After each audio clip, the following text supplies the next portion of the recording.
Here's the thing about turning 50. Your company starts sending you emails about retirement planning seminars. Your doctor orders blood work that didn't exist in your 40s. And your 401k statement, the one you ignored for 15 years, suddenly becomes the most terrifying piece of mail you get all month. There's a guy in Ohio who spent 30 years climbing the corporate ladder, made $200,000 a year, owned a house worth $600,000, and then at 57 got laid off. Turns out he had $17,000 in retirement savings. $17,000. Another woman in Texas, 54 years old, burned through a $180,000 inheritance in 3 years. Not on drugs or gambling. On her adult son's failed startup, on a kitchen remodel she didn't need, on helping her parents with bills because nobody bothered to check if they actually had a plan. And here's the part that'll make you laugh. Both of them thought they were doing fine. They felt wealthy until the math caught up. So here's my question for you. If you're in your 50s right now, how many of these traps are you currently standing in? I'm gonna walk you through the 10 specific money traps that will absolutely destroy your retirement if you don't fix them in the next 5 years. Not motivational nonsense, not feel-good platitudes. Just the actual psychological and financial mistakes I've watched hundreds of Gen Xers make, including some I made myself before I learned to read the documents nobody else bothers with. By the way, I built a free early retirement calculator because most online ones are mathematically wrong. It uses BlackRock and Vanguard logic to expose the weak points in your plan, and I only ask for your email to send the report so I don't store any of your financial data. Link in the description. Think of your 50s like this. You're playing a game where the scoring system reverses. In your 20s and 30s and 40s, you're earning points. Mistakes are cheap. Time fixes most things. But in your 50s, the game flips. Now you're spending points, and the cost of mistakes compounds faster than your gains ever did. Every dollar you waste, every year you delay, every stupid decision you make thinking you still have time, it doesn't just cost you that dollar. It costs you every dollar that dollar could have become over the next 30 years. And most people don't realize the game flipped until they're 63, and it's too late to do anything about it. Let me start with a trap that's so obvious, everyone ignores it. Not paying your future self first. And I don't mean in some abstract, feel-good way. I mean the actual psychological failure to treat your retirement account like a bill that must be paid before anything else. There's this concept in behavioral economics called temporal discounting. Your brain is wired to value immediate rewards over future rewards, even when the future reward is objectively larger. A researcher named George Ainsley proved this back in the 70s. You'd rather have $50 today than $100 in a year. That's just how we're built. Now here's the problem. Your 50s are the decade where temporal discounting will financially murder you. Because this is the last decade where your contributions actually matter. A guy who maxes out his 401k from age 50 to 60, that's $23,000 a year for 10 years, $230,000 in contributions. At a 7% return, that becomes roughly $318,000 by 60. Not life-changing, but solid. Now, the same guy who waits until 55 to start, he only gets 5 years. $115,000 in contributions becomes about $132,000. He cut his outcome in half by waiting 5 years.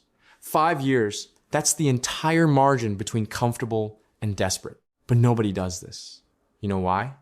Because paying your future self feels like a loss today. Your brain interprets it as money disappearing. There's no dopamine hit. No new car, no vacation, no immediate reward. So instead, people spend everything and then scan the wreckage at the end of the month looking for leftovers to invest. And there are never leftovers. Here's what works. Automate it. Not in a cute self-help way. I mean, literally remove your ability to make the decision each month. Set up automatic transfers the day after your paycheck hits. Increase your 401k contribution by 1% every quarter until it physically hurts. Open a Roth IRA, fund it automatically, then forget it exists. Because your conscious brain cannot be trusted with this decision. Your conscious brain wants the new couch. Your conscious brain thinks you deserve the vacation because you worked hard. And you probably do deserve it. But your future self also deserves to not eat cat food at 75. Automation removes willpower from the equation, and willpower is a terrible financial strategy. Now, you might be thinking, okay, I get it. Save more money. Groundbreaking advice, Tom. But here's where it gets interesting. Most people in their 50s don't have a saving problem. They have a leakage problem. Money is quietly draining out of their lives in ways they stopped noticing years ago. And the biggest leak is supporting people who should be supporting themselves. I know a guy, 52 years old, who co-signed a car loan for his 26-year-old daughter. She missed 3 payments, and now it's on his credit report, tanking his score right when he needs to refinance his mortgage. Another guy, 54, took out $70,000 in Parent Plus loans so his son could go to a private college to study film. The son graduated, couldn't find work, moved back home, and now dad is stuck with a payment of $640 a month until he's 70, with 8% interest. That's not generosity. That's financial self-harm. Here's the thing about money and family. The incentives are completely misaligned. Your kids have every incentive to ask for help because it's free capital with no strings attached. You have every emotional incentive to say yes because saying no feels like abandoning them. But economically, it's insane. Your kids can get loans, grants, scholarships, or they can work, or they can go to a cheaper school. They have time to recover from debt. You don't. You cannot get a loan for retirement. There is no scholarship for being 70 years old and broke. And yet, Gen Xers keep doing this. You know why? Because they feel guilty. They grew up in an economy where college was cheap and houses were affordable and a decent job was enough. Their kids are growing up in an economy where none of that is true. So parents feel like they owe their kids a financial cushion. But that guilt is going to destroy you. If you're in debt, if you're behind on retirement, if your emergency fund is empty, you cannot afford to subsidize another adult's life, period. Not co-signing, not funding college, not paying rent for a 28-year-old who should have figured it out by now. I'm not saying be cruel. I'm saying be honest. Your first obligation is to not become a financial burden on those same kids in 20 years. That's the actual loving thing to do. But let's say you've handled that. You're saving, you're not subsidizing adult children, you're feeling pretty good. Here's the trap you probably haven't thought about: tax diversification, or more specifically, the complete lack of it. If all of your retirement money is sitting in tax-deferred accounts like a traditional 401k or a traditional IRA, you're building a ticking tax bomb. Because you're gonna have to pay taxes on every dollar you withdraw. And depending on how much you saved, that could push you into a higher tax bracket in retirement than you're in right now while working. Let me give you the math on this. Let's say you retire at 65 with $1 million in your 401k. Congratulations, sounds great. Except it's not really $1 million. If you're in the 22% federal tax bracket and you withdraw $50,000 a year, the IRS takes $11,000 of it. $11,000 every single year. And that's before state taxes. Over a 30-year retirement, that's $330,000 gone. But wait, it gets better. Once you hit 73, you're forced to take required minimum distributions, or RMDs. The government decided you've deferred taxes long enough, now you have to start pulling money out, whether you need it or not. And if you have a big balance, those RMDs can be massive. $1 million 401k at 73 requires you to withdraw about $36,000. If you're still working part-time, or you have other income, that could bump you into a higher bracket. Oh, and if your income goes above a certain threshold, you also get hit with IRMA surcharges on Medicare. That's an extra $240 per month on your Medicare Part B premium, per person. That's another $5,760 a year in penalties for having saved too much in the wrong account. Isn't that fun? You played by the rules, you saved in a tax-deferred account like everyone told you to, and now the government punishes you for it in retirement. This is where it gets really interesting. The fix is to start diversifying your tax exposure right now.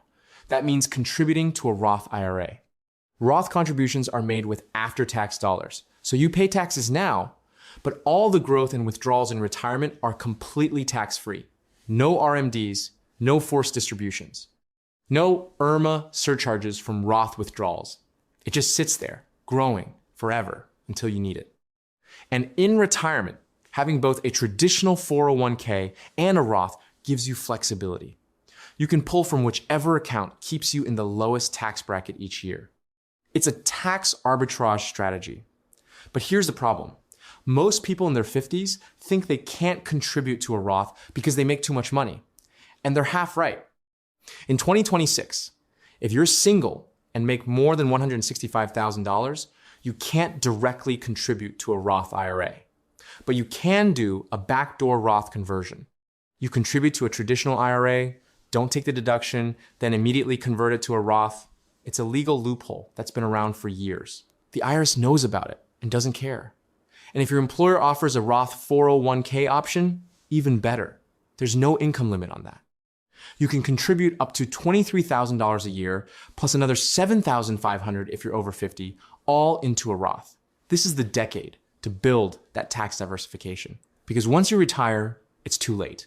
Now, let's talk about a trap that's boring as hell, but will quietly ruin you. Home maintenance. I know, thrilling. But stay with me. Your house is probably your largest asset. And if you're like most 50-somethings, it's aging exactly as fast as you are. That roof you put on in 2005, it's got maybe 5 years left. That HVAC system from 2010, it's on borrowed time. That water heater, it's a ticking time bomb. And here's the thing, in your 50s, you still have income. You can finance repairs if you need to. You can spread the cost over a few years.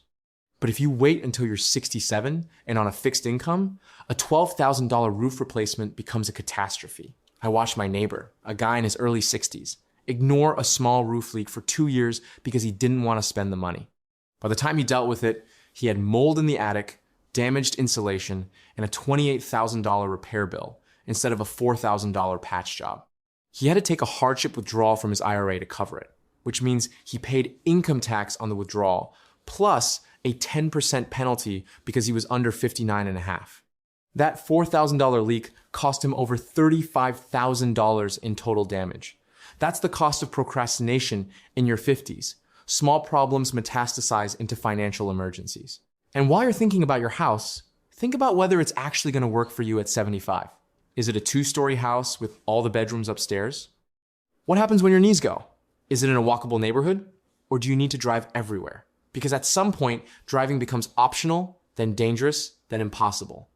A lot of people assume they'll just downsize in retirement. Sell the big house, buy a small condo, pocket the difference. Great plan. Except housing prices have gone insane. The small condo you think you'll buy for $250,000, it's $400,000 now. And your big house that you think is worth $600,000, in a market downturn, it might sell for $500,000.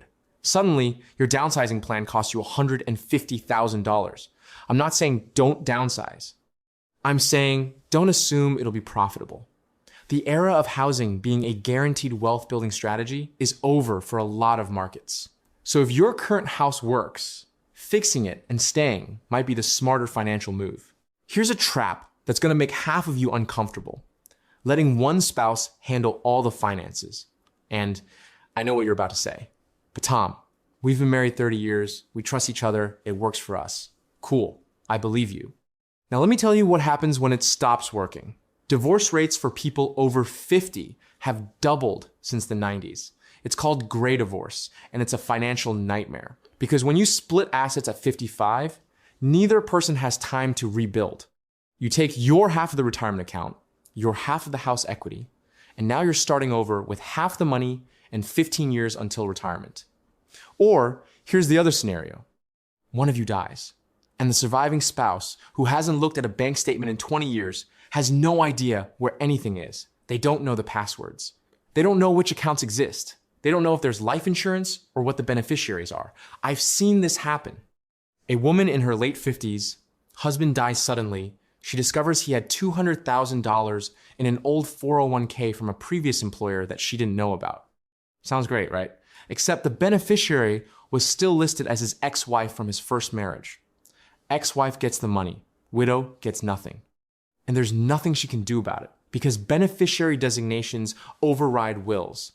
That's not a marriage problem. That's an administrative failure that cost her $200,000. So here's the fix. Both spouses need to know where everything is. Not in a vague, oh yeah, we have some retirement accounts way. I mean specific. Where are the accounts? What are the login credentials? Who are the beneficiaries? When was the last time you reviewed them? And for the love of God, update your beneficiaries. If you got divorced and remarried and never updated your 401k, your ex is getting that money when you die. The IRS doesn't care what your will says. Beneficiary designations are legally binding and they supersede everything else. Check them today, right after you finish watching this video, because this is one of those things that feels like it doesn't matter until it's too late to fix. Let me hit you with a trap that everyone knows about, but nobody actually addresses: health. And I'm not going to give you some corny speech about how health is wealth. I'm going to tell you the economics of ignoring your body in your 50s. Healthcare is the single largest expense in retirement. The average 65-year-old couple will spend $315,000 on healthcare over the course of retirement. $315,000, and that's if nothing goes seriously wrong. If you develop diabetes, heart disease, cancer, any of the big chronic conditions, you can double that number. Now here's the part that'll really annoy you. Most of those conditions are preventable or at least manageable with lifestyle changes you can still make in your 50s. Walking 30 minutes a day reduces your risk of heart disease by 30%. Losing 10% of your body weight if you're overweight reduces your diabetes risk by 58%. Lifting weights twice a week reduces your risk of frailty and falls, which are the leading cause of injury and death in people over 70. This isn't about looking good. This is about reducing your future healthcare costs and extending the number of years you can actually enjoy retirement. Because what's the point of saving $1 million if you spend 10 years too sick to travel or play with your grandkids or do anything except sit in a doctor's waiting room? And on the topic of healthcare, let's talk insurance. Most people in their 50s are underinsured in ways they don't realize. You bought a life insurance policy in your 30s when your kids were little. Great. But have you looked at it recently? Is the death benefit still enough to cover your mortgage and your spouse's living expenses? Or did you buy a cheap term policy that's about to expire? And what about disability insurance? Most people assume it won't happen to them. But 1 in 4 people will become disabled before retirement age. 1 in 4. And if you're 55 and you get disabled, Social Security disability pays an average of $1,500 a month. Try living on that. This is also the decade where you need to get serious about long-term care insurance. If you wait until you're 65, it's either prohibitively expensive or you won't qualify because you've already developed health issues. But if you buy it in your early 50s, it's manageable. I'm not saying go crazy, but a basic policy that covers 3 years of care can be the difference between leaving an inheritance and leaving debt. Here's a trap that's almost too obvious to mention, but I'm going to anyway because people keep falling into it. Not having an emergency fund. You know the advice. 3 to 6 months of expenses in a savings account. And I know you've heard it a million times, but here's why it matters specifically in your 50s. You're more expensive to employ. If you lose your job, you're competing against people in their 30s who will work for less. The average job search for someone over 50 takes 9 months. 9 months. If you don't have cash reserves, you're going to be forced to pull from your retirement accounts, pay taxes and penalties, and permanently reduce your retirement balance right when you need it to be growing. Or you'll go into debt. And debt in your 50s is devastating because you don't have time to pay it off. A 30-year-old who racks up $10,000 in credit card debt can aggressively pay it down over 5 years and still have decades to recover. You don't have that runway. So if your emergency fund is empty, that's your first priority. Not investing, not paying extra on your mortgage. Building a cash cushion. Start with $1,000. Then build to 1 month of expenses. Then 3 months. Then 6. And for the love of God, do not invest your emergency fund in the stock market. It needs to be boring, liquid, and safe. A high yield savings account. That's it. Not crypto, not individual stocks, not some complicated strategy your buddy told you about. Now let's talk about debt. If you're carrying credit card debt, car loans, personal loans, medical debt, Anything other than your mortgage, your 50s are the decade to kill it. All of it. And I don't mean in some vague, I'll get to it eventually way. I mean you need a written plan with a deadline. Add up every dollar of consumer debt you have. Then divide by 60 months. That's 5 years.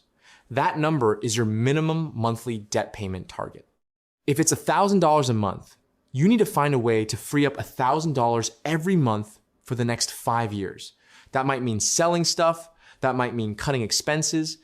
That might mean taking a side gig. I don't care. Because here's the thing about debt in your 50s. It's not just costing you interest. It's stealing your future. Every dollar you spend on debt payments is a dollar that's not going into your retirement accounts during the last decade where contributions actually compound. Let me give you the math. If you're paying $500 a month on credit card debt at 18% interest, that's $6,000 a year going to the bank. If instead you paid off that debt and invested $6,000 a year in a Roth IRA for 10 years at 7% return, you'd have $82,000 at 60, but you don't. You have zero because you gave it to Visa. That's the real cost of debt. It's not the interest. It's the opportunity cost of the money you'll never recover. Here's the biggest trap of all, and almost nobody sees it coming. Putting all your net worth into your home. You bought a house in your 30s. You paid the mortgage for 25 years. Now it's worth $700,000 and you owe $100,000. You feel rich. You're not. You're house rich and cash poor. And unless you're planning to sell that house and move into a van, it's not a retirement plan. Because you can't eat your house, you can't pay your electric bill with your kitchen, and the only way to extract value from it is to sell it, which means you need to buy or rent something else, which costs money. Or you can do a reverse mortgage, which is basically selling your house back to the bank slowly while paying them fees and interest for the privilege. Or you can take out a home equity line of credit, which is just another form of debt that you'll have to pay back. None of these are great options. The real issue is that a house is an illiquid asset. It's not diversified. It's a single asset in a single location subject to local economic conditions. If your city's economy tanks, your house value tanks, if property taxes skyrocket, your carrying costs skyrocket. If the neighborhood declines, your equity declines. You have no control over any of it. Compare that to a retirement portfolio. It's liquid. It's diversified across thousands of companies and bonds. It generates income through dividends and interest. You can access it without selling your home. That's the difference between an asset that works for you and an asset you're trapped in. So if your house represents more than 50% of your net worth, you're overexposed. You need to be aggressively building your retirement accounts to balance that risk. Because the goal is to get to a point where you could lose your house and still be okay. Not that you want to, but that you could. That's financial security. Everything else is just net worth on paper. Let me give you a real case study to make this concrete. Two guys, both 50 years old, both making $120,000 a year. Guy A has a house worth $600,000 with $200,000 left on the mortgage. He's got $50,000 in his 401k because he started late. He's got no Roth, no emergency fund, and he's helping his daughter with rent, about $800 a month. Guy B has a house worth $500,000 paid off. He's got $300,000 in his 401k, $50,000 in a Roth IRA, and $20,000 in an emergency fund. On paper, Guy A has a higher net worth. $600,000 in home equity plus $50,000 in retirement equals $650,000. Minus $200,000 mortgage net worth is $450,000. Guy B has $500,000 in home equity plus $350,000 in retirement accounts equals $850,000 net worth. But ignore the math for a second. Let's talk about trajectory. Guy A is bleeding cash. He's paying a mortgage, subsidizing his daughter, and his retirement savings are growing slowly. If he keeps this up for another 15 years, he'll hit 65 with maybe $200,000 in retirement savings if he's lucky. Guy B is printing money. No mortgage payment means he can max out his 401k and his Roth every year. His $350,000 will compound to over $1 million by 65, even if he doesn't add another dollar. But he will, so he's looking at closer to $1.5 million. That's the difference between comfortable and desperate. And it all came down to decisions made in their 50s. Now, I told you I'd give you one more trap. And this one's gonna feel uncomfortable. If your parents are still alive and in their 70s or 80s, you need to know their financial situation. Not in a nosy way, in a survival way. Because if they run out of money, guess who they're calling? You. And if you're not prepared for that call, it's gonna derail your entire retirement plan. I know this is awkward. I know it's hard to bring up, but the alternative is way worse. I know a guy whose mother, 82 years old, ran out of savings. She'd been living on Social Security about $1,800 a month.